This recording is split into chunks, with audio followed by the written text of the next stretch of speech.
Blending families sounds like a beautiful idea until you're actually living it day by day.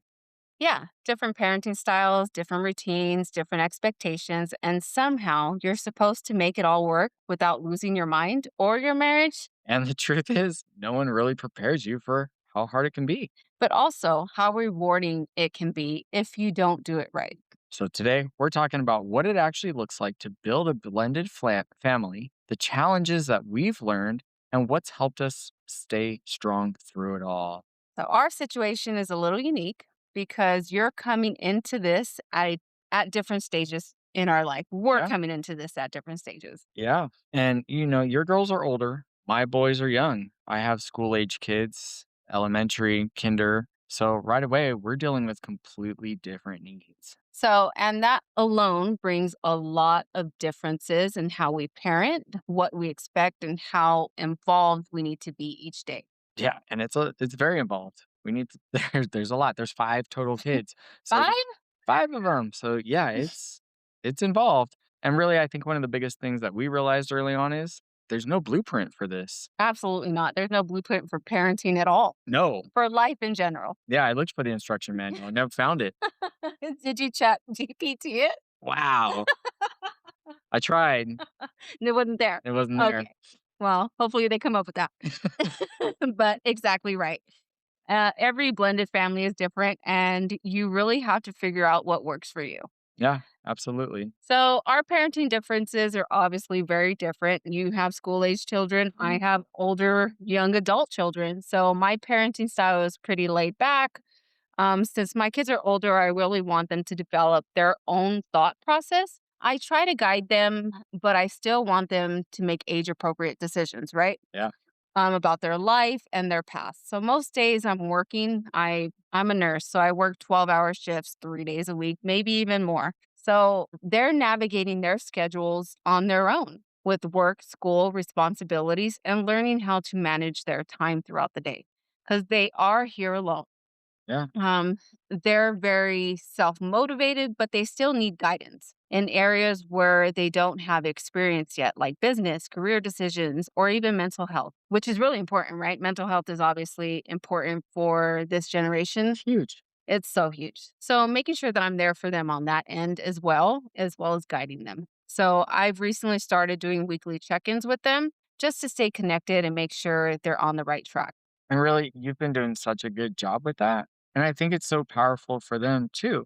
It helps to give them structure without taking away their independence. And I've really seen a big, big difference with them since you've been doing those check ins. I know recently you just did the worksheet with them, and that's trying to help them find their path in life, but also giving them the guidance that they need to find that path. Absolutely. I wanna be their guidance. I wanna make sure that they're structurally prepared for their life, and you're helping me do that.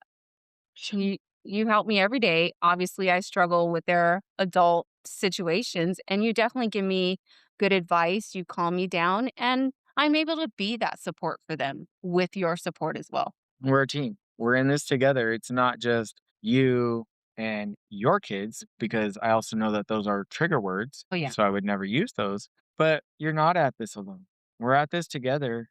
They may be my biological kids, but they're our kids. They are our kids, and Absolutely. we're learning to say that word a little bit more Hmm. with our 5 children. Wow.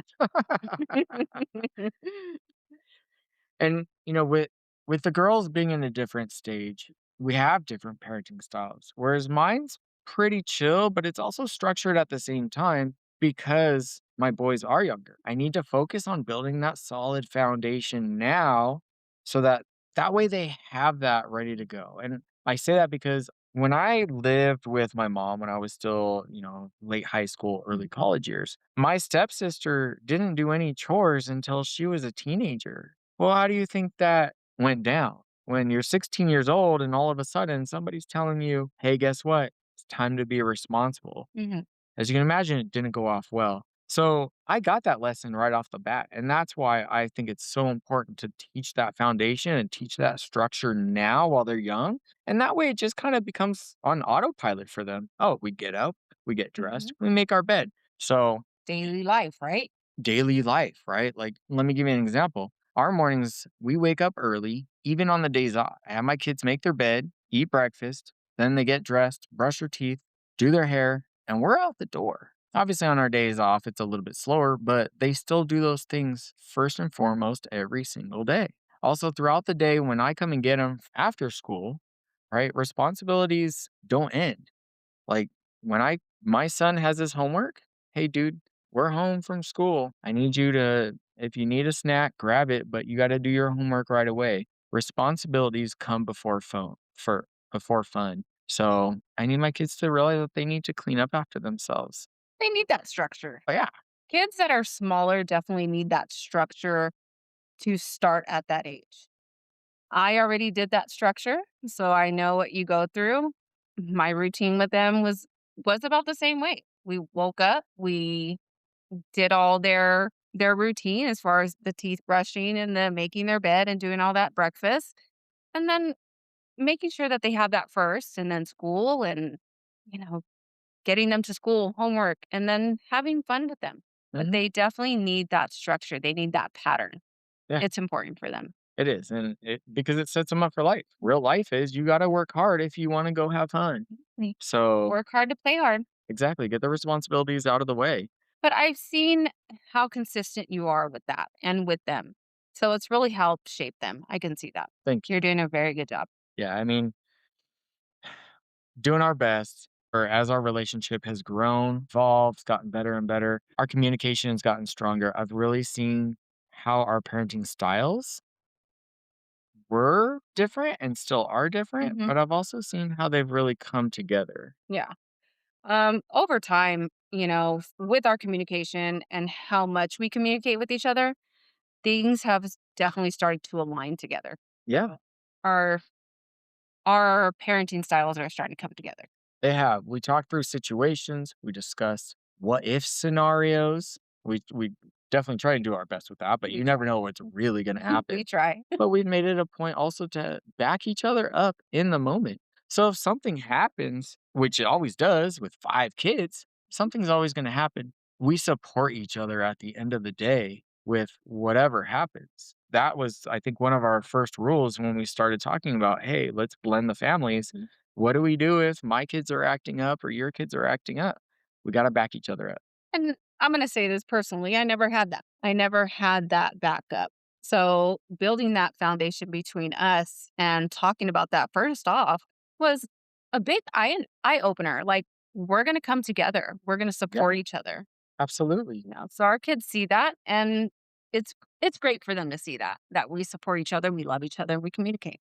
Absolutely, especially if they've never had that, that really helps them to develop and get their sense of what a relationship should be. Absolutely. And even with my girls being older, we've realized they still need structure, but they need guidance, Mm, right? And clear expectations.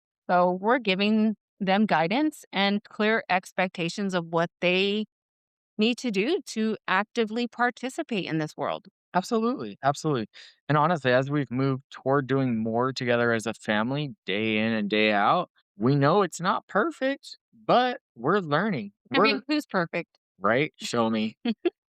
But we're learning. We're getting there. We're making mistakes. We're learning from our mistakes, but mostly we're really communicating. We're talking it through, and not just between ourselves, but with them.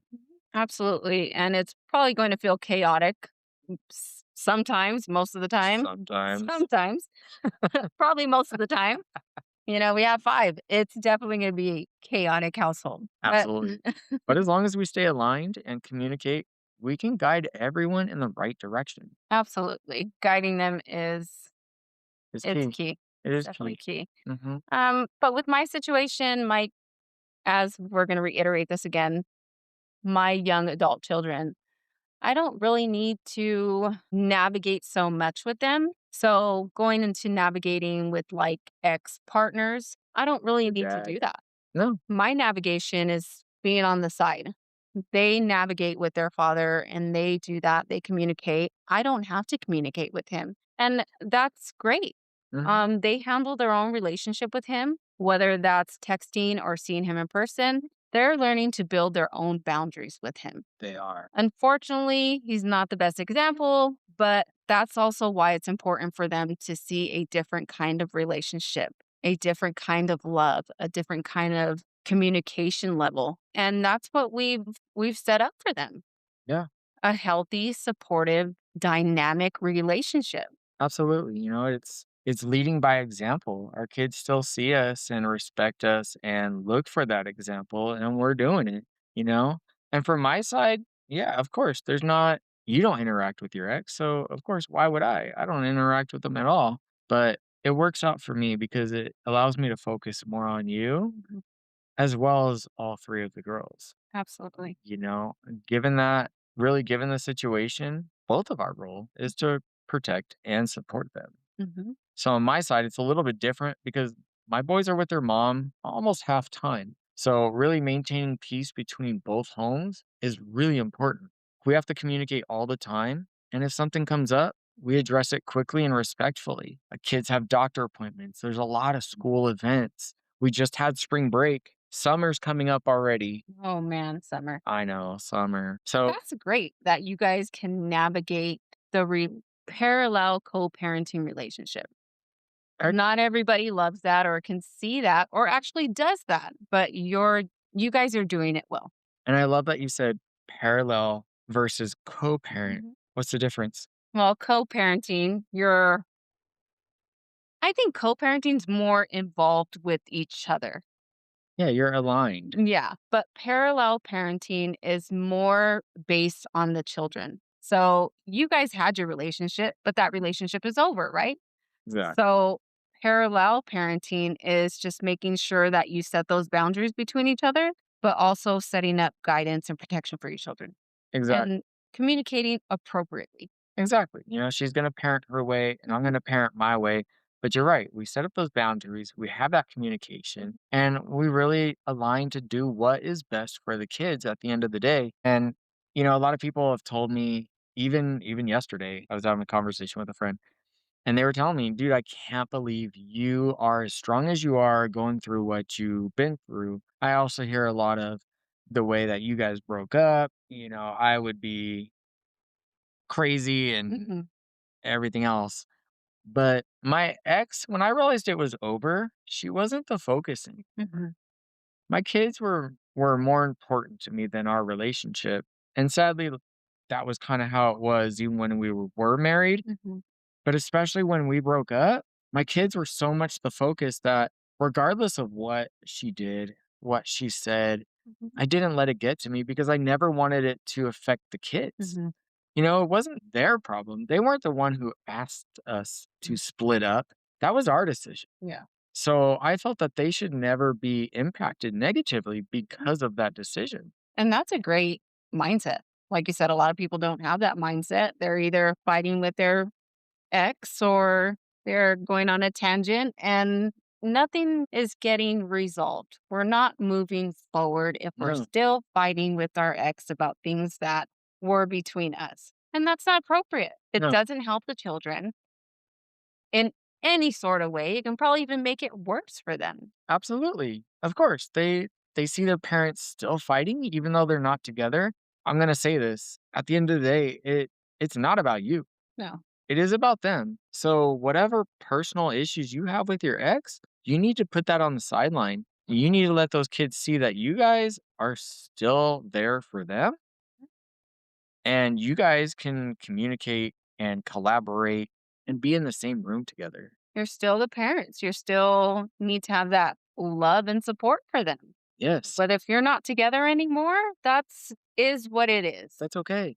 There is no reason to keep going on about that. Let's love and support our children. Let's move forward. Let's move forward. Mhm. So we're also going to talk about step parenting boundaries, right? Let's Yeah, so I mean, it's talking about moving forward. moving forward. When you get into a new relationship like we did, it was, yeah, how do we navigate the relationship with our exes as we just talked about? And then how do we navigate this as a step parent, without overstepping those boundaries? Well, one of the biggest things in a blended family is understanding your step parent role. So we don't ever want to overstep. We're not trying to take control and we're respecting that you're entering a home that has already has structure. Right. So as for me, I'm entering your home that already has structure, that already has rules, that already has different dynamics. So making sure that I'm going to say it this way, staying in my lane, but also respecting myself and my Mhm. boundaries and what Perfect. I need.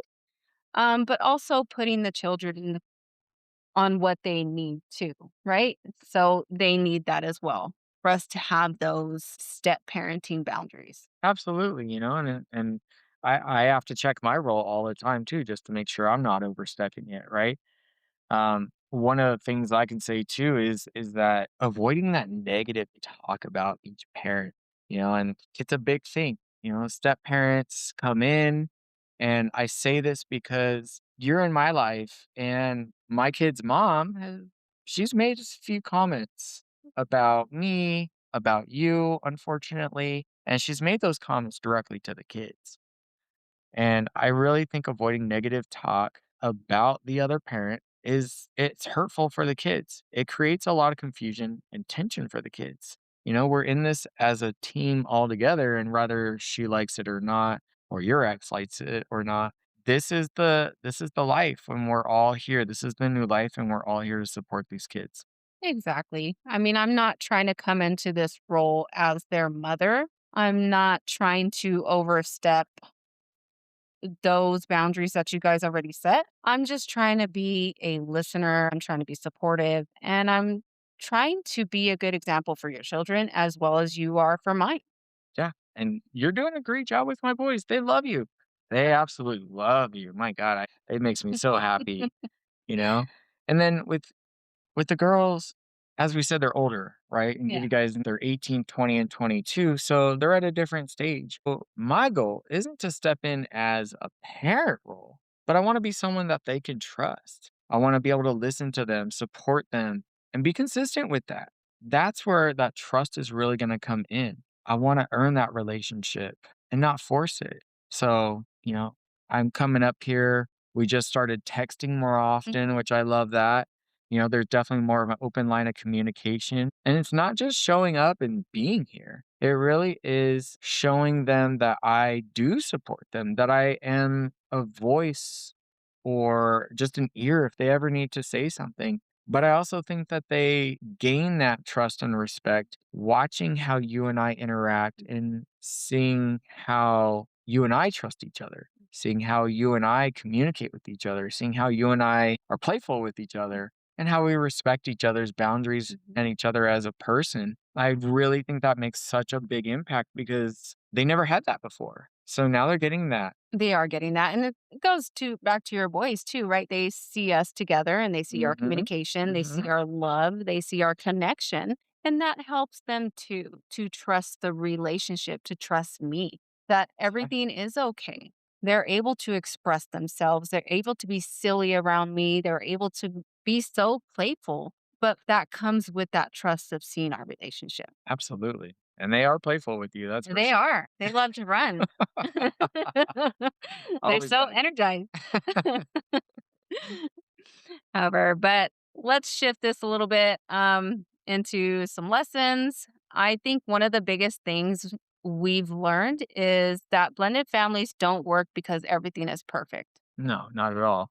They work because communication, patience, and respect is in the house. Absolutely. Don't have to be the parent, or you don't have to parent the exact same way, right? We obviously understand that we parent differently, Mhm. but we're coming together to blend our parenting styles together. Exactly. We're aligned, we're a team, and we know that. And we do. And your relationship really set the tone for everything. Exactly. We're not strong, nothing else works. Nothing else So works. and that goes back to what I was saying before is, focusing on your relationship really makes a big difference. We all love our kids. You love your kids. I love my kids. We love each other's kids, but we love this relationship because we can show up better for our kids. Absolutely. If you're navigating a blended family, here's a few things that have actually helped us get through it. So, first and foremost, as we've done, get aligned on your values. There's no such thing as control. We don't want to control everything. No. There is no control. We just have to align our values together. Hmm. Also, communicate before problems happen. Talk through situations ahead of time. We talk about everything. We do. Whether it be when we're feeling it at that moment, Mhm. or sometimes it's a day or two later when we've had time to really think about, like, okay, why am I feeling this way? Or what is the situation? And then when we communicate it, oh my God, I Our feel way better. communication, Yeah. our communication flies, it rolls. And then in turn, we can be better for our kids. So, but also respecting our roles in each other's lives. Hmm. And we don't want to force our relationships. We want to build on them. Absolutely. Protect your relationship. Make time for each other. It's so important to make time for each other. You're with your kids 7 days a week. Mhm. Yeah. You can take a couple hours out of that 7-day week to go have dinner, go Mhm. see a movie. Yeah. You can take a weekend off every other month. And that's needed. That's Our healthy. relationship needs that time for us too. If we can't have that time for each other, how are we going to be better for our children? Exactly. Not. And we need to have that time for us. We need to have our connection. And we do have that time. We do. We happily take that time. Yeah, we do. Well, blended families aren't easy, No. but they can be really beautiful when you're intentional Yeah, and it's not about perfection. It really is about showing up, communicating, and growing together, which we've done. and choosing each other every day. Every day I choose you. Every day I choose you. Well, if you guys are actually in a blended family, we see you. And we'd love to hear from you. What's been the hardest part for you? Make sure to follow us, share this episode. We know that there's someone out there who definitely needs it. And we'll see you soon in the next one.